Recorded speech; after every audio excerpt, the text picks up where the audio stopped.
지금은 그렇게 부르지 않는 것 같아요. 이제 제가 어렸을 때까지만 해도 교회에 가면은 늘 부르던 말이 있습니다. 제가 교회 학교에서 아동부에서 중고등부로 올라가니까 늘 저에게 장난을 치던 형들, 누나들이 갑자기 저한테 공손해지시는 거예요.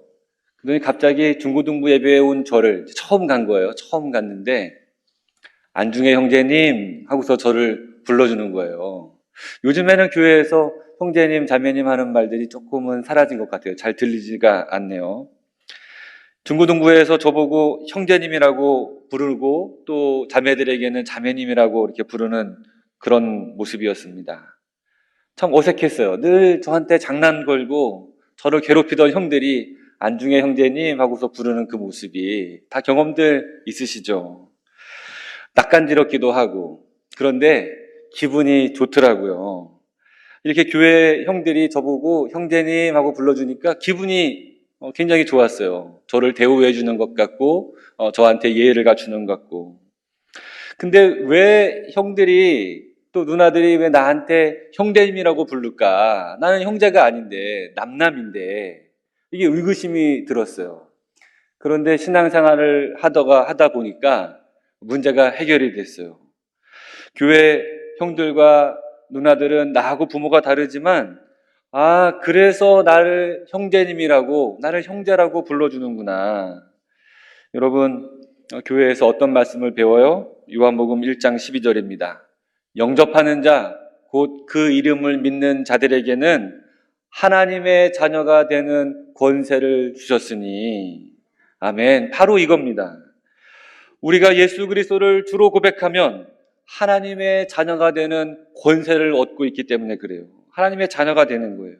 우리가 예수 이름 믿으면 우리가 하나님을 아버지로 부를 수 있기 때문입니다. 우리가 예수를 믿음으로 하나님의 자녀이기 때문에 교회에서 형제님, 자매님 이렇게 부르게 되는 것이죠. 심지어 우리 예수님도 우리의 형제가 되는 겁니다. 할렐루야. 우리는 다 주님 안에서 형제예요. 예수님 십자가 공로로 맺어진 형제입니다. 다시 한번 강조합니다. 영접하는 자, 곧 그 이름을 믿는 자들에게는 하나님의 자녀가 되는 권세를 주셨으니. 조금 있으면 성탄절이죠. 예수님이 이 땅에 오신 사건과 그 의미를 기억하는 날입니다. 우리 성가대에서 아름다운 찬양으로 이 성탄의 의미를 살려주셨어요. 예수님은 하나님의 뜻을 이루시기 위해서 이 땅에 오신 하나님의 아들이십니다. 그리고 그 예수님은 우리가 하나님의 자녀가 되도록 십자가에서 피를 흘려 주신 분이세요. 즉 예수님은 우리가 자기의 형제가 되게 하는 일에 자신의 전 생애를, 온 몸을, 생명을 던져주신 분이 바로 예수님이십니다. 이 말씀을 히브리서 기자는 이렇게 표현하고 있어요. 제가 히브리서 말씀을 이해하기 쉽도록 세 번역으로 읽어드리겠습니다. 히브리서 2장 10절로 13절 말씀입니다. 하나님은 모든 것을 창조하신 분이시며 그분의 영광을 위해 모든 것을 돌보십니다. 하나님께서는 많은 믿음의 자녀들이 그분의 영광을 함께 누리게 되길 바라셨습니다. 그래서 사람들을 구원하시기 위해 고난을 통해서 예수님을 완전한 구원자가 되게 하신 것입니다. 사람들을 거룩하게 하신 예수님과 거룩하게 된 사람들은 모두 한 가족입니다. 그렇기 때문에 그분은 그들을 한 형제라고 부르는 것을 부끄러워하지 않으셨습니다. 예수님은 우리를 한 형제로, 한 가족으로 불리는 것을 부끄러워하지 않으셨다고 하는 말씀입니다. 우리는 하나님의 뜻을 이루신 예수님의 공로로 한 가족이고 한 형제입니다. 우리가 예수님을 우리 삶에 모셔두고 믿고 의지하는 사람이지 않습니까? 다 그러신 분들이시잖아요. 그래서 우리는 예수 안에서 한 가족이 되어서 사랑의 관계로 끈끈하게 맺어져서 서로 사랑한다고, 서로 고백하며 살 수 있게 된 것이죠. 그래서 우리는 교회에서 한 형제로 자매로 불리는 것이 마땅합니다. 우리 그런 의미에서 옆에 분들에게 형제님에게는 형제님이라고, 자매님에게는 자매님하고 한번 약간 낯간지럽게 한번 불러봤으면 좋겠습니다. 우리 옆에 분에게 형제님, 자매님. 네, 혹시 아빠하고 아들하고 같이 있으신 분들은 약간 어색할 수 있겠네요. 하나님의 자녀들은 하나님 아버지의 뜻을 이루기 위해서 이 교회에 모여서 공동체를 이루고 있습니다. 그리고 하나님 아버지의 뜻은 새 계명으로 예수님이 우리에게 일러 주셨어요. 새 계명을 너에게 주노니 서로 사랑하라. 내가 너희를 사랑한 것 같이 너희도 서로 사랑하라. 서로 사랑하는 것이 예수님이 우리에게 주신, 하나님이 우리에게 주신 새 계명이고 명령입니다. 그래서 우리는 교회 공동체 안에 모여서 서로 사랑하는 관계로 모여 있게 돼요. 우리 교회 식구들이 사랑이 많잖아요. 모이면 서로 반갑게 인사하고 또 손잡아주고 안아주고 안부 물어주고 기도해주고 식사를 함께 나누고 웃으면서 대화 나누는 공동체가 우리 교회 공동체 아닙니까? 예수 안에서. 제가 올 초에 함께하는 속회가 있습니다. 남성 속회. 함께 하면서 여러 가지 생각을 많이 하게 됐어요. 말씀을 나누고 기도도 하고 또 기도 제목을 나누면서 함께 중보하고 또 교제도 나누고 이 남성 속회를 쭉 해오다가 최근에 우리 속장님이 이런 얘기를 하시는 거예요. 우리가 그동안에 코로나 때문에 하지 않았는데 오늘은 우리가 서로 일어나서 안아주면서 이 속회를 마쳤으면 좋겠습니다. 그동안 코로나 감염될까봐 하지 못했던 것을 우리 한번 이제 코로나 안전해지고 겁이 나지 않으니까 한번 해보자는 거예요. 그래서 잊고 있었었는데 일어나가지고 서로 안아주면서 이렇게 격려해주고 등 두들겨주는데 마음이 남달랐어요. 서로 사랑하는 마음이 싹 트더라고요. 어찌 보면 피 한 방울 섞이지 않은 남남인데 꼭 안아주면서 격려하고 위로하고 축복하는 그 모습 속에서 하나님의 사랑이 느껴졌습니다. 서로 안을 때마다 예수님 품 같고 하나님이 안아주시는 것 같고 여러분 우리가 모이면 이렇게 서로 안아주는 관계였으면 좋겠어요. 자매는 자매들끼리, 형제는 형제들끼리. 제가 올해 남선교회를 담당하게 되는데 우리 선교회 모임 때마다 이렇게 안아줬으면 얼마나 좋을까 생각이 듭니다. 서로 안아주시기를 바랍니다. 네, 코로나 걸리신 분들은 잠깐 쉬셨다가 안아주시고요. 네. 우리 성경 말씀에 이런 말씀이 있죠. 시편 133편 말씀입니다.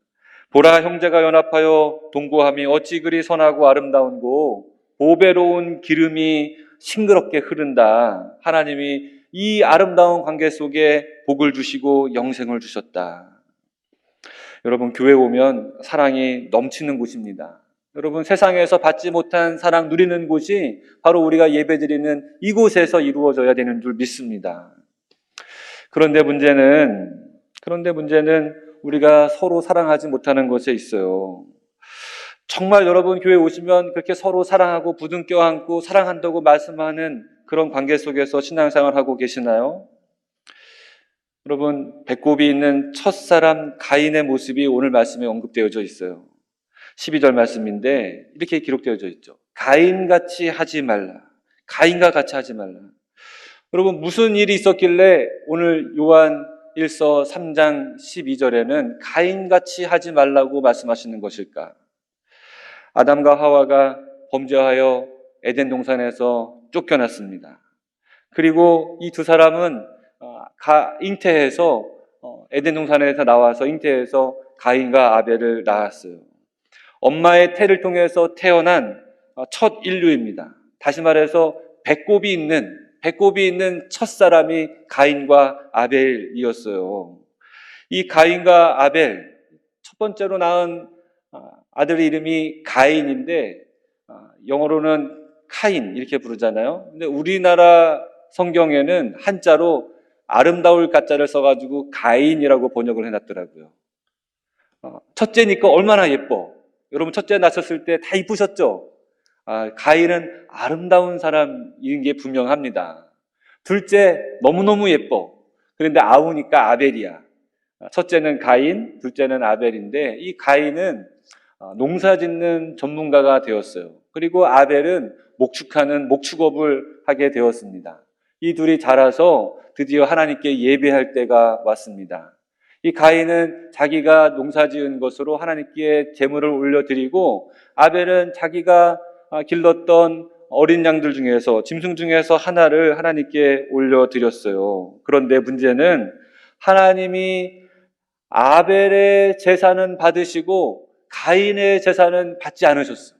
여기에서 문제가 생깁니다. 둘 다 예배를 드렸는데 예배에 실패한 가인이 있었던 거예요. 근데 여기서 그냥 멈춘 게 아니라 가인의 안색이 변합니다. 그리고 분노가 막 올라와요. 여러분, 예배를 잘 드리셔야 돼요. 예배를 잘 드리셔야 얼굴에서 웃음이 나오는 거예요. 예배를 못 드리면 얼굴에 안색이 변하는 것 같아요. 아무튼 가인은 그랬어요. 이 가인이 분노가 막 일어나가지고 하나님께서 이 가인을 꾸짖으시죠. 내가 안색이 변한 것이 어찌미냐? 내가 왜 분해하느냐? 네가 선을 행했으면 어찌 낯을 들지 못하겠느냐? 죄가 너를 원하니 너는 죄를 다스려야 된다. 하나님이 가인을 위해서 충고하시며 회개할 기회를 주십니다. 그런데 그만 이 가인이 그 기회를 놓쳐버린 것 같아요. 아끼고 사랑해야 되는 그 동생 아벨을 살해하고 말아버립니다. 악한 일 때문에 의로운 일 하는 아벨을 죽여버리고 말아버린 거예요. 성경은 왜 가인의 제물은 받지 않으시고 아벨의 제물은 받으셨는지 그 부분에 대해서는 이야기하지 않고 딱 이 부분에 대해서만, 가인이 아벨을 죽였다고 하는 이 사실만 강조하고 있습니다. 성경의 인류의 첫 살인이 가인과 아벨, 이 형제 관계 속에서 일어났다는 사실을 보여주고 있어요. 여러분, 너무나 무섭지 않습니까?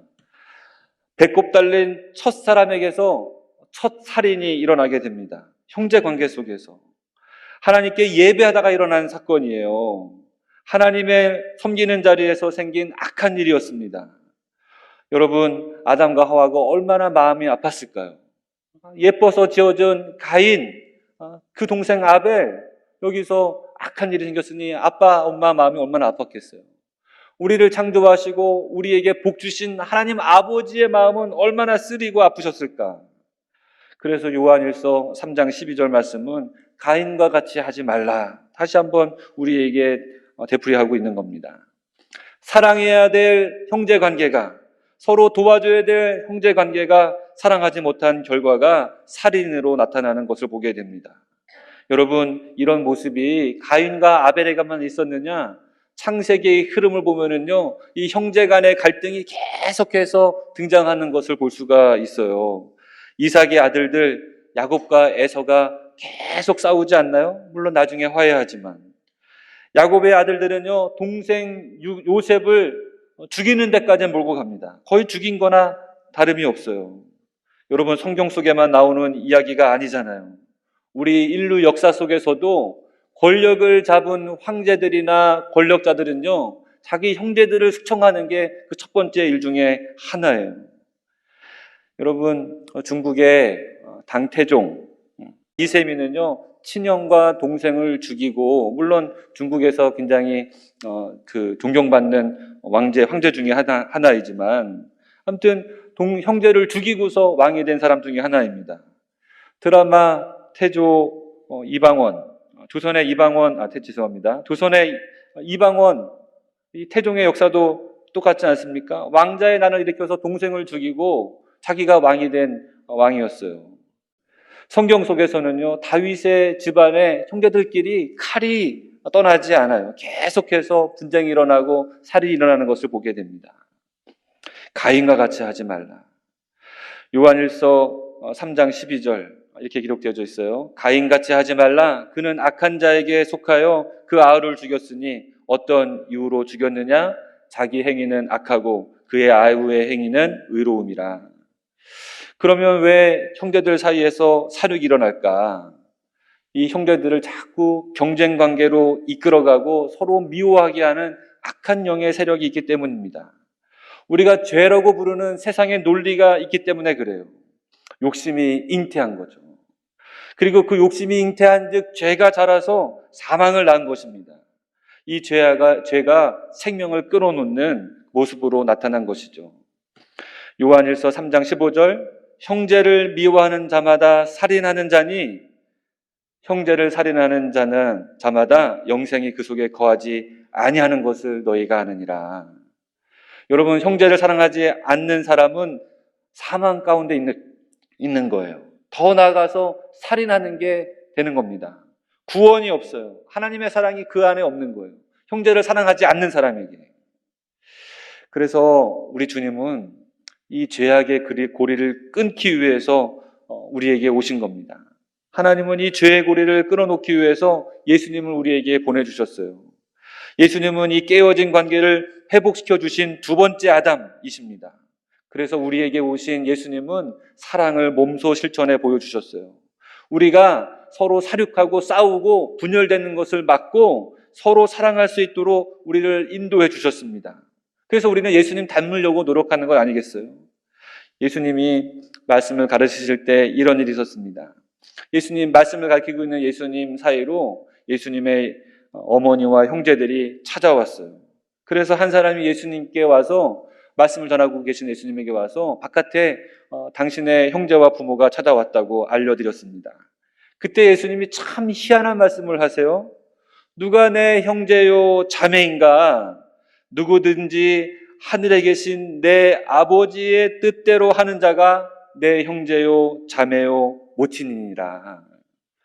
여러분, 굉장히 의미가 있지 않습니까?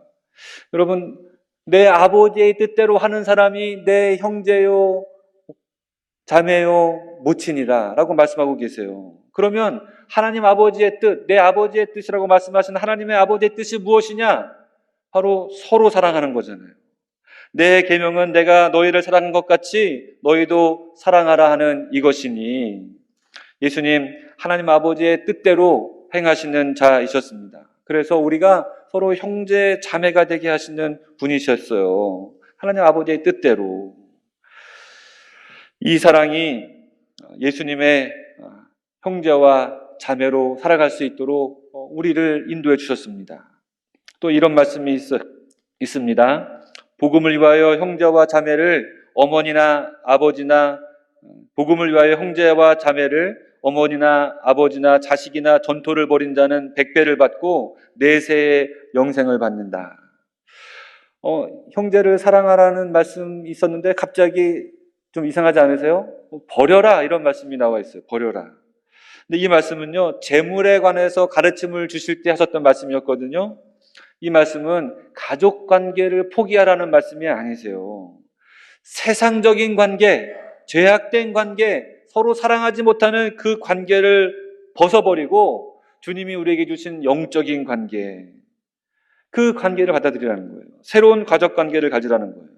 세상의 욕심과 서로 미워하는 그런 이해관계로 얽혀있는 가족 관계가 아니라 하나님의 사랑과 은혜로 얽혀있는 가족 관계를 말하는 것입니다. 형제 사랑하는 것, 또 서로 사랑하는 것은요, 복음을 드러내는 하나님의 뜻이 분명합니다. 오늘 말씀에도 복음을 위하여라고 하는 말씀이 있잖아요. 복음을 위하여. 여러분, 복음이 무엇이길래 우리가 복음을 위해서 서로 사랑해야 될까요? 복음은요, 예수님이 나를 구하시기 위해서, 이 세상의 죄악에서 구하시기 위해서 친히 십자가에 못 박혀 죽으시고 부활하신 사건, 나를 위해서 그렇게 하신 사건이라고 하는 것이 바로 복음입니다. 예수님이 우리를 위해서 목숨을 내어 던지셔서 하나님의 사랑을 증거해 주신 것이 바로 복음이에요. 예수님이 우리를 위해서 먼저 사랑을 보여주신 것이 바로 복음입니다. 사랑은 여기 있으니 우리가 하나님을 사랑한 것이 아니요 하나님이 우리를 사랑하사 우리 죄를 속하기 위하여 화목제물로 그 아들을 보내셨음이니라. 주님이 우리를 먼저 사랑하셨어요. 오늘 말씀 15절에 그가 우리를 위하여 목숨을 버리셨으니 우리가 이로써 사랑을 알고 우리도 형제들을 위하여 목숨을 버리는 것이 마땅하도다. 예수님의 이 놀라운 사랑으로 인해서 우리는 영생으로 인도되어지고 또 형제를 살인하는 것에서 멀리할 수 있고 벗어날 수 있게 됩니다. 복음의 은혜를 간직할 수 있게 되는 거예요. 그런데 우리가 사랑하지 못하면, 우리가 형제를 미워한다면 복음의 능력을 상실하는 것이고 복음의 은혜를 잃어버리게 되는 겁니다. 여러분, 살인이 아니라 사랑하시기를 바랍니다. 은혜의 예수님은 우리에게 사랑을 남겨주셨어요. 그런데 우리는 자꾸 형제들에게 우리의 죄악을 쏟아놓지 않습니까? 그런데 우리가 자꾸 형제들을 미워하는 마음, 질투하는 마음이 우리에게 자꾸 생기지 않습니까? 여러분, 우리 주님은요, 그렇게 하지 않으시고 형제를 위해서 목숨을 버리셨습니다. 근데 여기까지는 괜찮아. 근데 그 뒤에 말씀이 좀 여러분 걸리지 않으세요? 우리도 목숨을 버릴 것을 요구하고 계세요. 오늘 말씀이 굉장히 깊어요. 어려워요. 우리 능력 바깥에 있는 것처럼 보입니다. 형제를 미워하는 자마다 살인하는 자니, 여러분, 우리 공동체 안에 나를 힘들게 하는 사람들이 있을 텐데, 나를 고통스럽게 한 사람들이 있을 텐데, 그 사람을 사랑할 수 있으세요? 눈도 마주치고 싶지 않은 그분, 내 안에 분노가 들끓고 있는데 사랑 반푼어치도 없죠. 여러분, 그러면 사랑하기는 좀 어렵더라도 미워하지는 않을 수 있지 않을까요? 여러분이 사랑하는 관계 속에 생명이 왔다 갔다 하고 있어요. 목숨이 왔다 갔다 하고 있어요. 구원이 왔다 갔다 하고 있습니다. 여러분, 요한복음 8장 44절에 우리를 어떻게 얘기하고 있냐면, 너희 아비는 마귀다. 욕심대로 행하게 하고 마귀는 처음부터 살인한 자고 거짓말쟁이다. 이 우리를 조종하려고 하고 우리를 자꾸 사랑하지 못하게 하는 마귀의 권세를 여러분 끊어내셔야 됩니다. 예수 믿음으로. 형제를 사랑하지 않는 것은 살인하는 것과 별반 다르지 않습니다. 여러분, 우리 10계명 중에 제6계명에 살인하지 말라라고 하는 계명 여러분 아세요? 여러분, 이것은요, 바꿔 말하면 서로 사랑하라라고 하는 말씀과 똑같습니다. 우리 주님이 6번째 계명에서 우리가 단순히 사람의 숨통을 끊어놓는 살인하지 말라, 이런 말씀으로 계명을 주셨을 수도 있겠지만 그 이면 속에는 서로 사랑하라, 그래서 이 살인을 하지 말라고 하는 주님의 뜻이 있는 거예요.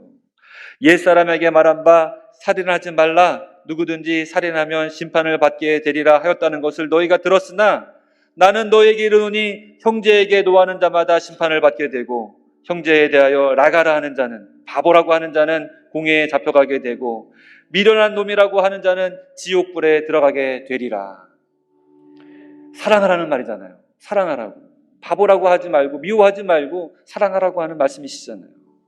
우리가 눈여겨봐야 되는 말씀이 16절 말씀인데, 그가 우리를 위하여 목숨을 버리셨으니 이로써 우리가 사랑을 알고 우리도 형제들을 위하여 목숨을 버리는 것이 마땅하도다. 여러분, 목숨을 버리라는 것이 굉장히 어렵게 들리시죠? 그러면 사랑한다는 것이 목숨을 내놓아야 할 정도로 어려운 것이라고 생각 들지 않으세요?